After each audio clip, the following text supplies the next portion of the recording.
following program has been brought to you by Tiger Media Net. That program being, it came from the DVD collection.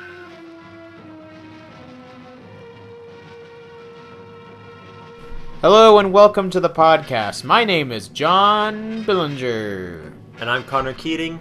And this is the podcast where every episode is either shorter or longer than the previous episode, depending on how much we have to talk about. Yep. Anyway, today's movie is King Kong vs. Godzilla, which is a 1962 science fiction film directed by Ishiro Honda. Oh, wait. I think we led the audience on last week wrong. I think we said we were going to review the new King Kong vs. Godzilla. Like the Godzilla X Kong. Why would we do that? Oh, whoops. Oh no, we're not reviewing the new King Kong versus Godzilla X Kong. Godzilla X Kong, the new empire. Godzilla, King Kong, and Son of Kong. Where Godzilla... Isn't the Son of Kong in that? Yeah, Godzilla and King Kong and his son team up to fight an orangutan and an ice lizard. Really? They didn't bring out any of the monsters from the Toho? No. They didn't bring on Biollante or anything like that? There's a big crab. I guess that could be... No, it's just a crab. Ebra? No, it's just a crab. Okay. Or it could be... No, it's a crab. Okay. It's just a big crab. Okay. Alright. Or it could be like the giant crabs that were supposed to be in that Lost Spider Pit scene in the original King Kong. Or it could be like the crabs in Attack of the Giant Crabs or whatever that Roger Corman film is called. Yeah, there we go. You see, it has its own connections. Anyway, but we're not talking about that thing. We're talking about the 1962 King Kong vs. Godzilla, the original, directed by Ishiro Honda. And I should mention, we are going to be reviewing the 1962 Japanese original version. And over some of this review, we will be comparing it to the more commonly seen here 1963 re-edit by Universal Studios. So yeah. A little bit of background on the movie, because this movie has somewhat of a controversial history in the Godzilla kind of monster. Yeah, more. I wouldn't say controversial. I would just say more like crazy. Like it's got a what is it? Infamous history. Yeah. You see, it was because it was the third movie featuring both King Kong and Godzilla. It was their first movie in color. And the movie was originally, like, the idea for it, like, the original idea for this movie was created by Willis O'Brien, the man who did the stop-motion effects for the original King Kong. Now, his career kind of faltered after that, you know. And we had hits here and there, like Mighty Joe Young, he won an Oscar for, which is something he didn't win for King Kong, because when King Kong was made, there was no Oscar for Best Special Effects. If there was, he certainly would have won it. Oh, King Kong would have swept the awards. Yeah, well, especially in the soundtrack department. Yeah, it would have been a close tie with Invisible Man, I think, for special effects. Would have been because those were, yeah. Oh really yeah. Good, yeah. Anyway, back to the movie. Anyway, back to this movie. So he was in the mid-50s. He was trying to find a story that could revitalize his career as a special effects guy and a movie guy. And so he decided to go back to King Kong, and so he came up with King Kong versus Frankenstein. His idea was to pit King Kong against the Frankenstein monster. Or I think it was more like a Frankenstein monster. Yeah, the idea was that the monster in his script was created by Dr. Frankenstein. Yeah, it looked more like like in his concept art, it looked more like, I don't know, like just a big golem guy. Yeah. Like a big ogre or something. Yeah. Not the square head green guy. Yeah, well that version is specific to Universal. Mm-hmm. In fact, he sensed that he would actually meet a roadblock because of that, because he thought that Universal owned Frankenstein. Of course, Frankenstein, the book, is public domain. Only that iconic, Jack Pierce, Boris Karloff design is owned by Universal, and I guess as well as that movie. But he didn't know that for sure because, copyright information was probably a lot more hard to get back then. Couldn't just Google, is this in the public domain or not? Yeah, and RKO Studios, who made the original King Kong, was also not in a good state in the mid to late 1950s. So he decided to team up with a producer named Jerry Beck to shop the movie around. And at this point, the movie I think was renamed King Kong versus Prometheus, which is a reference to the original title for Frankenstein, which was Frankenstein or the Modern Prometheus. Anyway, Jerry Beck pretty much screwed over Willis O'Brien because he took his script and he shopped it over to Toho, who made the original Godzilla, and sold it to them. You know, Toho, they wanted to make a movie with Frankenstein for a while, but as they were developing this new script, they thought, nah, it doesn't fit. So they replaced the Frankenstein monster with Godzilla. And then eventually they did make a Frankenstein movie called Frankenstein Conquers the World. The best Frankenstein movie. I don't know about that. Yes, it is. Bride of Frankenstein's way better. Anyway. Doesn't have Baragon. Anyway. Or Nick Adams. Anyway. So yeah, it's got kind of a controversial history because they kind of screwed over Willis O'Brien. If you ever read about his life, it was a pretty sad life. I heard that this movie, actually, the King Kong vs. Godzilla, was released in Japan. It was released the same year he died. So it's like, ugh, you know, it's kind of makes you, ugh, right? However, you know, I tend to kind of, I don't really blame Toho for that at all. No. I mean, Jerry Beck was the guy who screwed him over. Toho, this movie is being made for Toho's 30th anniversary, so they're just like, we've got the rights to King Kong now. They got the rights to King Kong from RKO. Yeah, now let's put him against, our most successful monster for our 30th anniversary. Then King Kong versus Godzilla was made. Yeah, and apparently Marion C. Cooper, who created the King Kong character and directed the original movie, tried suing the production team, trying to prevent it from happening. That didn't really work out. Jerry Beck, when he sold it to Toho, he also got the rights to make his own version for American audiences, which ironically was distributed by Universal Studios, which is ironic because Willis O'Brien took the project to Jerry Beck in hoping to prevent copyright problems with Universal. So, yeah, kind of ironic there. But you tell me about the American version, by the way. I think I've talked enough. So, the American version, much like a lot of the other monsters from the same time, they re-edited the film to add in a lot of American actors. They of course dubbed over the Japanese actors, as well as they also did a lot of changes to the soundtrack, adding a lot of stock music. Not stock music. Well, I guess for them it's stock music, but like stuff from The Creature from the Black Lagoon. Yeah, you said like there's Wolfman, and Frankenstein meets the Wolfman as well. Just stuff from older Universal films. So yeah, and so that's the film. It's missing. It's got all the monster stuff. Yeah. But it's missing a number of the a lot of the human scenes in place of these scenes, news footage. Basically. Yeah, basically these news reporter guys explaining the plot verbatim to the audience, and it gets very tiring. They're very annoying, and yeah, this is like the only version that is legally available outside of Japan. That's easily accessible because the Japanese version did show up on the Godzilla Criterion box set a couple years back. Yeah, but that's through like a weird loophole where they said it's a special features in quotations. But before that, Universal pretty much had exclusive distribution rights, and so the only version that could get out to anybody is the American re-edit, which is unfortunate. And then that also ended up leading to a bit of a, this mystery around the ending of the film, where, in America it ends with King Kong rising up out of the ocean, at the very, very end. At the end of the movie, when King Kong and Godzilla are fighting, they fall into the ocean. Yeah, and so we see King Kong rise up. We hear his roar. The characters are like, there he goes, off to Faroe Island. Yeah.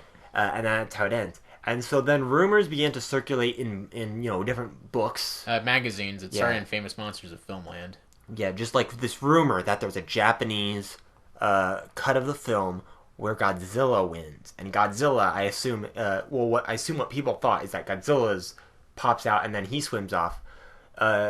In actuality, the only real difference in the ending is that you hear Godzilla's roar and King Kong's roar. But when it has the end. Yeah, when it has the end.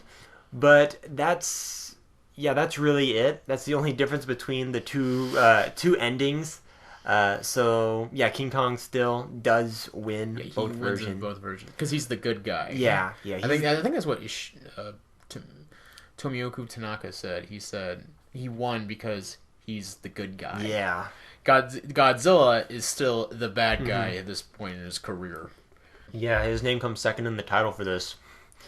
Yeah, it's always a good sign. Yeah, if your name comes second in the title, you probably lose. Have you ever noticed that? Yeah. Because the next film is Mothra versus Godzilla. He goes and loses that as well. Yeah. And then there's... Oh, God, Yeah, in every other movie, it's like the other monster plays second. Loses. Except when you get to like some like the Heisei films and Millennium films where you have like the good guy monsters. Like Mechagodzilla and... I guess they played along with it, I guess. Yeah. Anyways, so yeah. How would you... So, what are your opinions on the American version? When I first saw it, when I was a very young kid, I did not like King Kong versus Godzilla. Oh, really? Like, I really hated this film. I didn't like the Godzilla suit because I kind of grew up with the late 60s show at Godzilla where he's got this more like, I don't know, like rounder mouth, cookie monster type of mouth.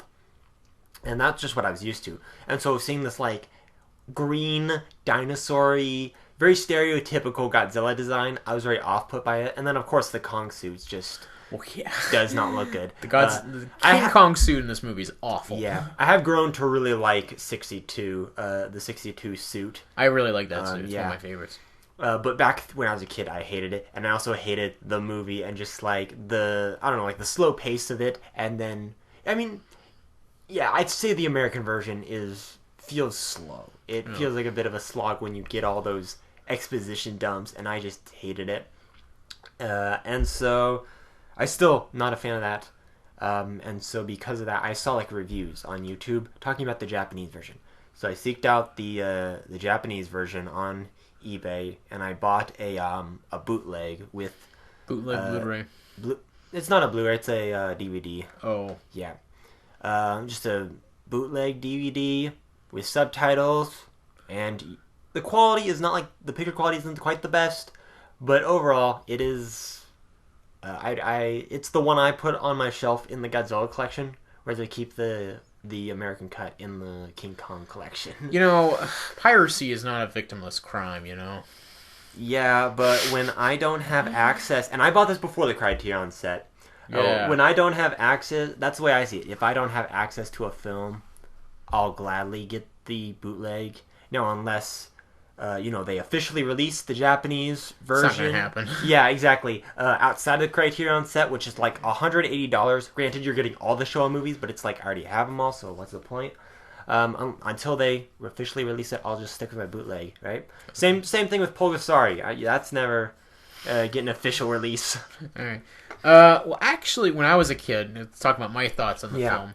I grew up watching the American version versus Now, I had a completely different opinion of it, because I'm a big King Kong Godzilla fan, and so I was just happy to watch it. Like, I liked it, okay? Because I was happy to see both monsters, and they give both monsters plenty to do in this movie. They both do their thing. Godzilla, destroys stuff, and King Kong destroys stuff.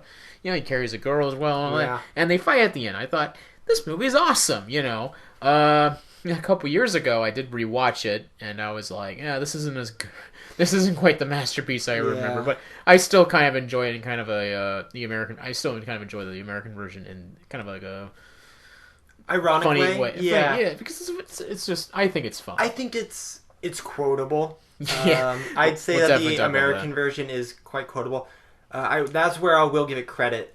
Some of the dubbing of some of the characters. The dubbing is actually not very good. No, The lips do not match okay, at all. it's not good dubbing, but like Mr. Taco, for example, I think his voice actors Well, doing awesome. Yeah, I we'll know talk about that. we'll not quite get to there yet, but that's the American version. We need to get to what we're actually watching. As for the Japanese version, this is probably the better way to view the film. If you want to view like Ishiro Honda, like the director's work, who he also directed the original Godzilla, and he directed a lot of other a lot of the other Toho monster movies. If you want to actually get his vision, you should probably watch the Japanese version where they spell his name correctly. Yeah, the American. Yeah, I went from it, hating this movie with the American version to like now this is one of my all-time favorites, and just like that because of the simple just a few extra little scenes. Like what they take out doesn't seem that important in the grand scheme of things,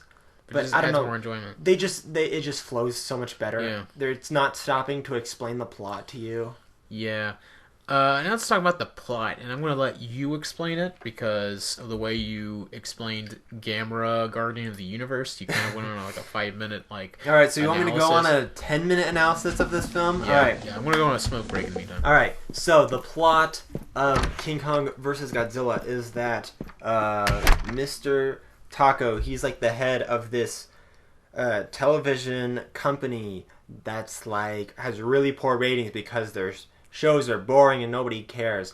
And so, he's got the sponsorship, which is like this medicine company, and he needs to find something to bring in the ratings.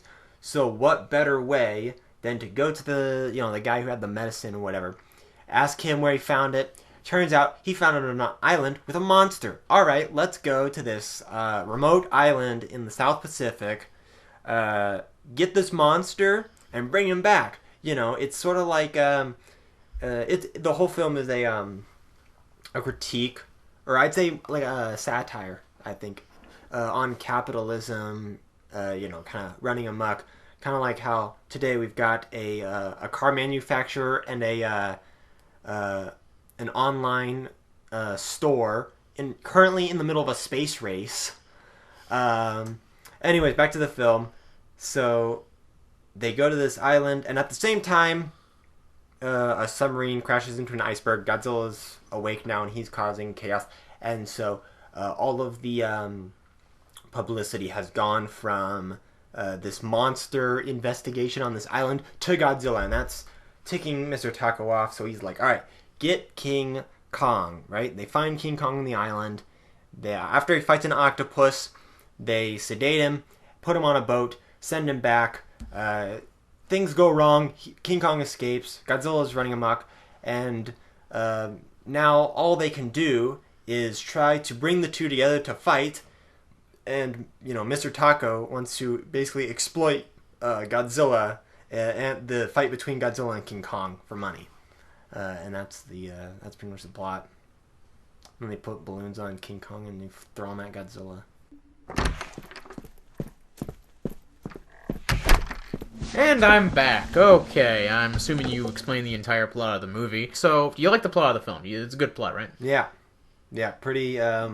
It's a satire of like capitalism, Yeah. and it's also a satire of.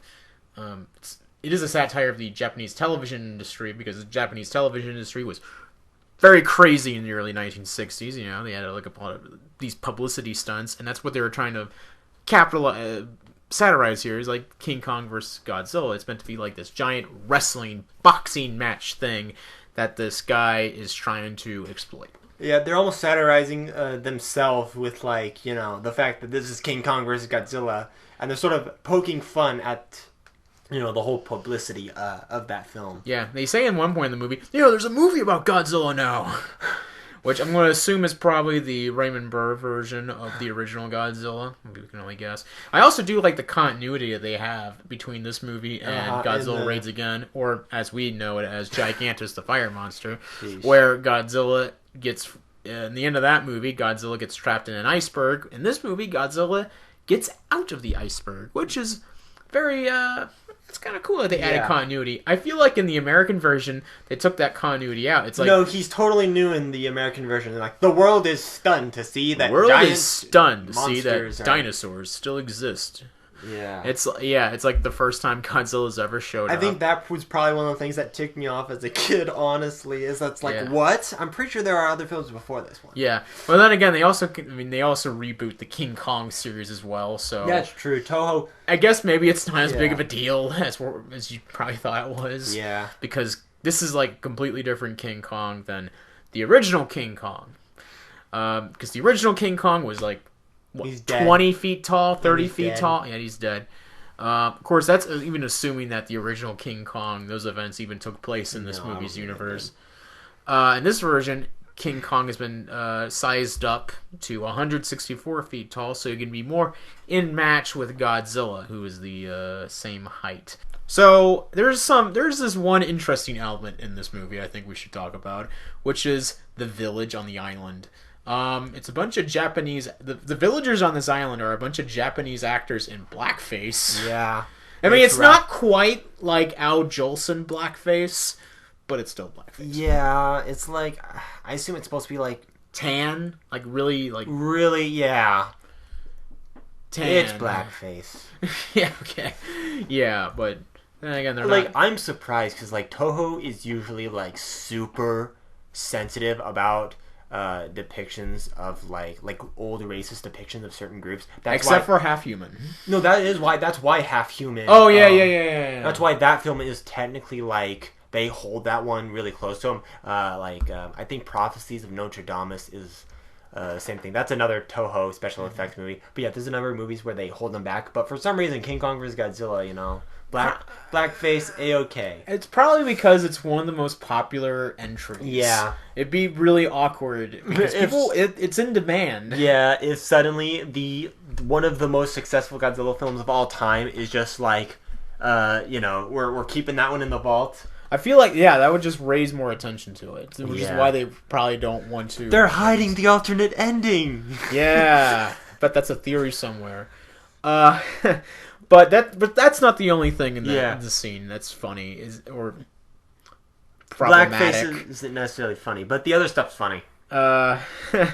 What the two guys from the expedition are trying to make peace with the native chief and their guide, who's also some guy with blackface. He's played by Senkichi Omura, who is like one of the greatest Toho actors of all time. He is never in any sort of big role, but he's got a really funny face, and he appears in a lot of films, and he's awesome. Anyways, back to they're trying to talk with these native people, and so they give them the two expedition guys give the chief a radio, a transmitter radio.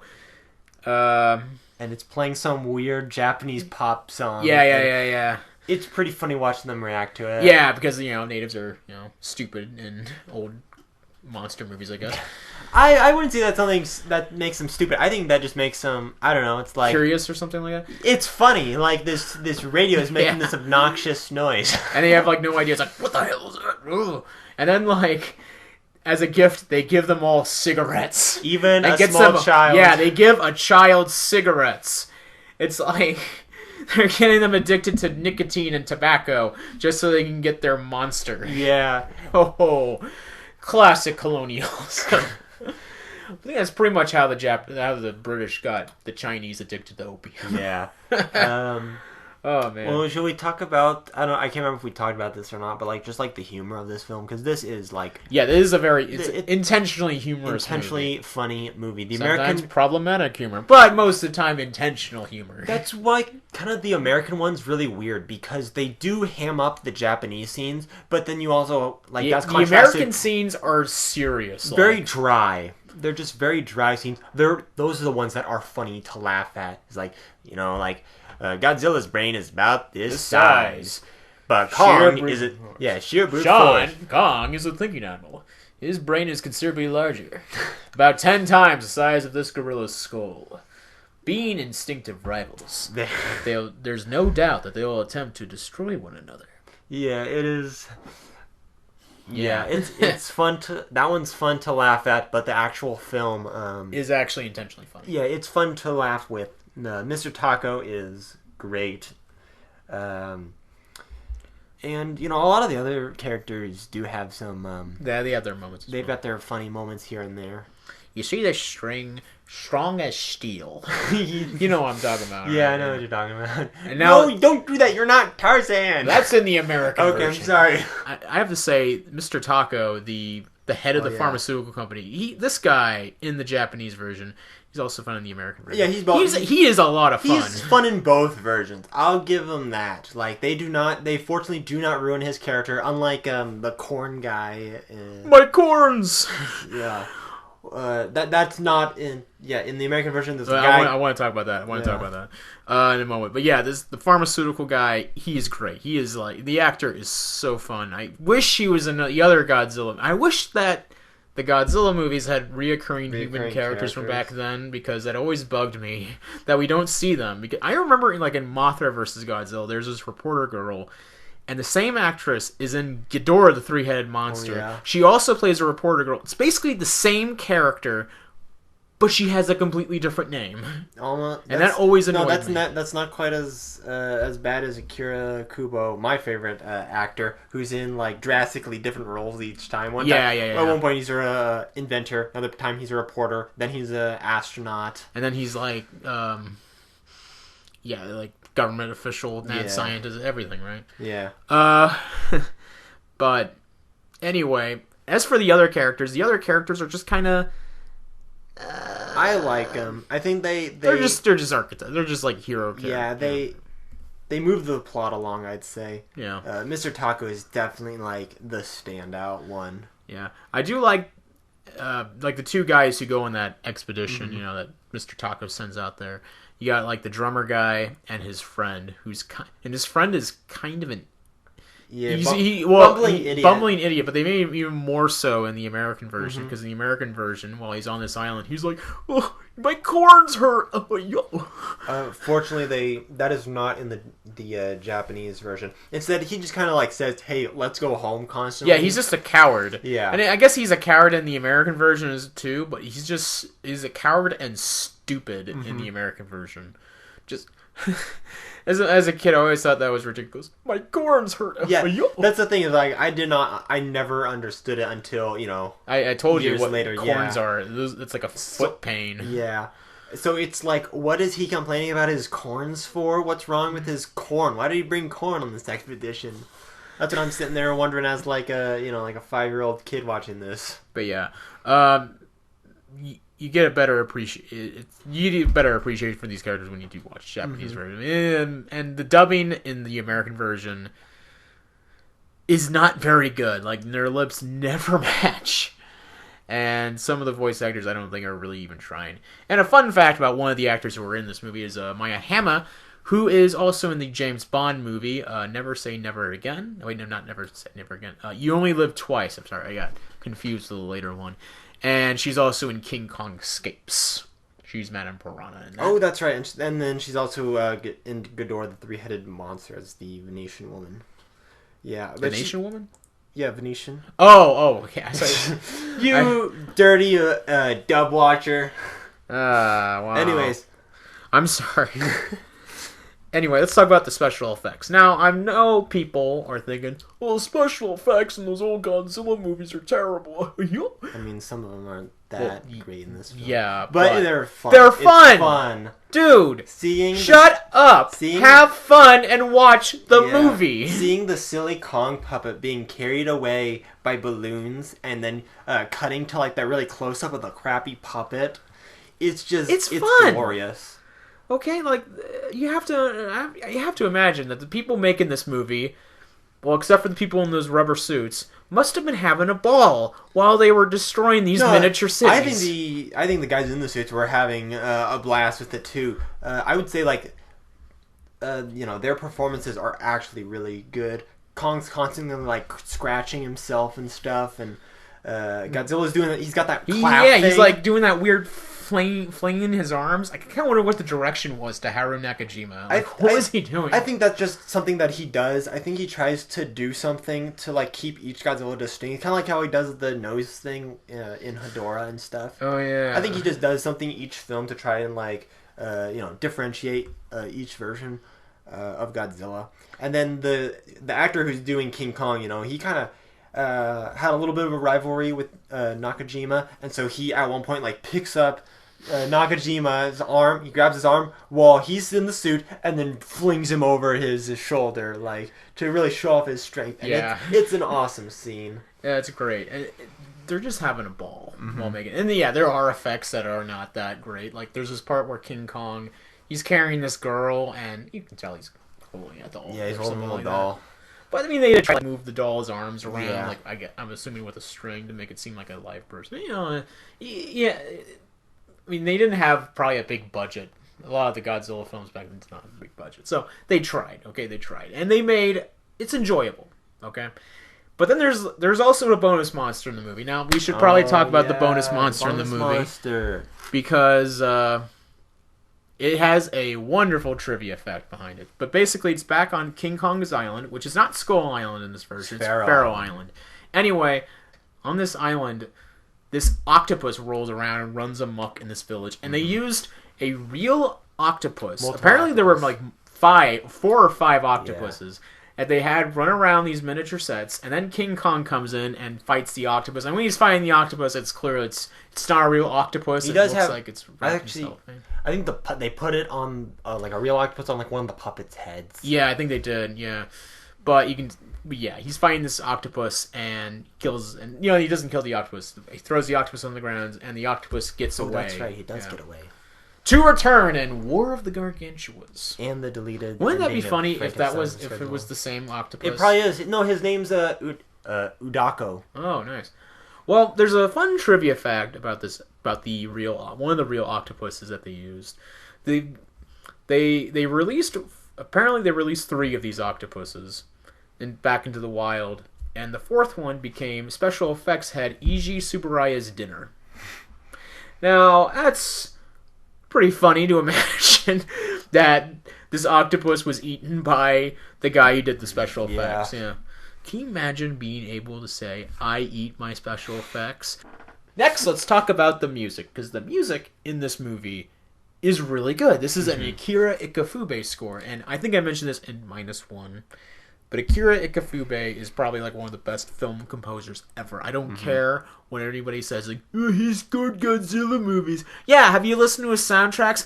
They're really good. Yeah, and he scored Daimajin as well. Yeah, and this score is featured one of the most iconic Godzilla. This features a lot of. This is where a lot of the classic, iconic Godzilla soundtracks come from. Kind of like his bum bum bum bum bum bum. That comes from this film, not even like the original. Like I assume most people assume that comes from the original. But it doesn't. No, it came from King Kong vs. Godzilla, the original version. I don't even think they play that original theme in the American version at all. No, they don't. They don't.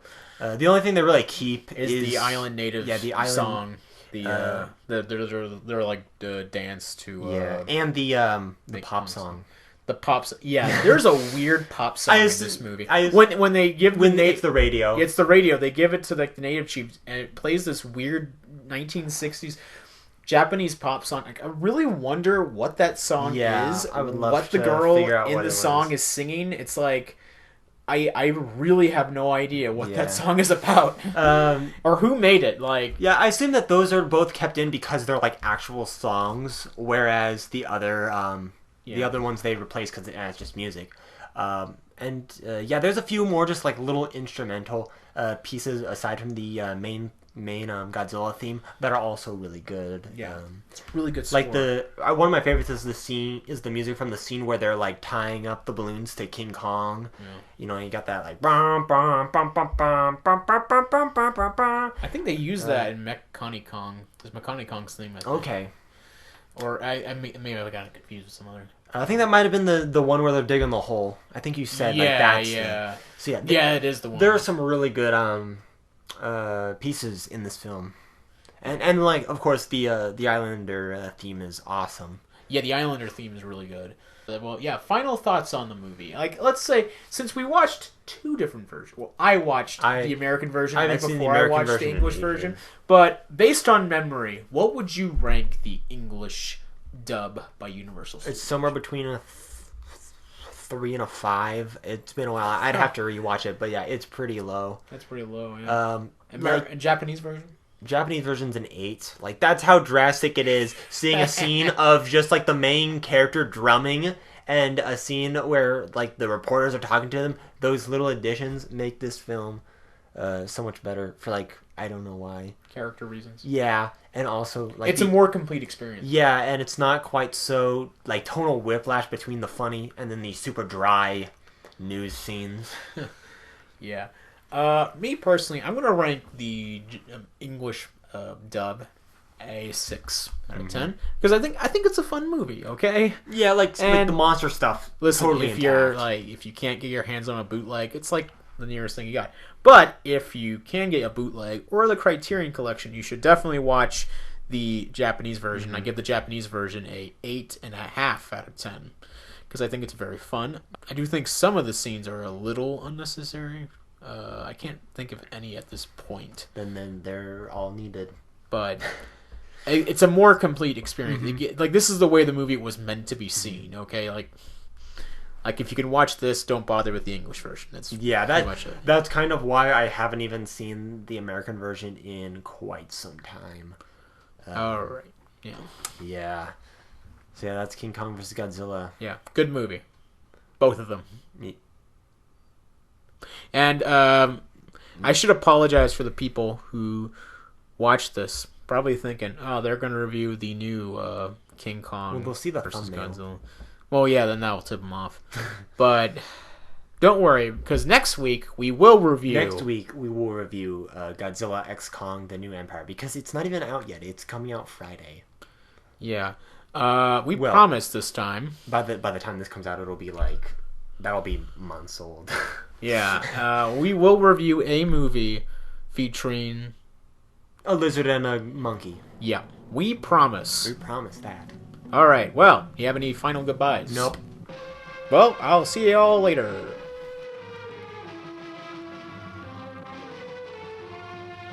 This podcast was hosted and produced by John Billinger and Connor Keeney. The movie covered, King Kong vs. Godzilla, is the property of Toho Company Limited. This has been a Tiger Media Net production.